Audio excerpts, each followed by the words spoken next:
सरकारी योजना आणि विकास कामांची जाहिरात करण्यासाठी सरकारने 270 कोटी रुपयांची तरतूद केली आहे। त्यावरून विरोधकांनी टीकास्त्र सोडले।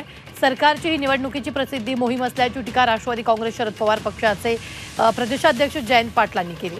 तर उद्धव ठाकरेंनी त्यांचं सरकार असताना 700 कोटी रुपये खर्च केल्याचं भाजप प्रदेशाध्यक्ष चंद्रशेखर बावनकुळे यांनी यावेळी बोलताना म्हटलं।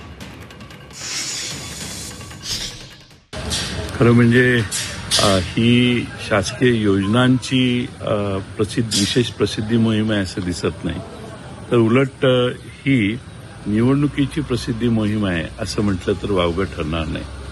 आपला स्वतःचा प्रचार करण्यासाठी सरकारी तिजोरी वापरण्याचा एक कार्यक्रम या सरकारने हातात घेतलेला दिसतोय।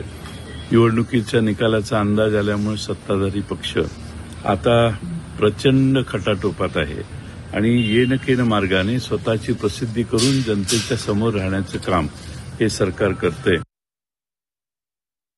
उद्धव ठाकरेंनी मुख्यमंत्री असताना 700 कोटी रुपये खर्च केले होते त्यांच्या जाहिरातीकरता। उद्धव ठाकरेंनी 700 कोटी खर्च केले होते। आता हे जे सरकार पैसे खर्च करतं, या काही असे घटक असतात ज्यांना योजना पोचत नाही, माहिती नसतं आणि त्या योजनेची 10,000 50,000 कोटी रुपयाची योजना। आता लाडली बहीण ही योजनेला 50,000 कोटी जवळपास खर्च होतील, जे काही मला फार कमी जास्त आकडा होईल। पण एवढ्या मोठ्या योजनेचा जर तुम्ही त्या व्यक्तीला जो लाभार्थी आहे तिथपर्यंत आपण पोहोचणार नाही, तर मला वाटतं त्या योजनेला न्याय न दिला असं होतो।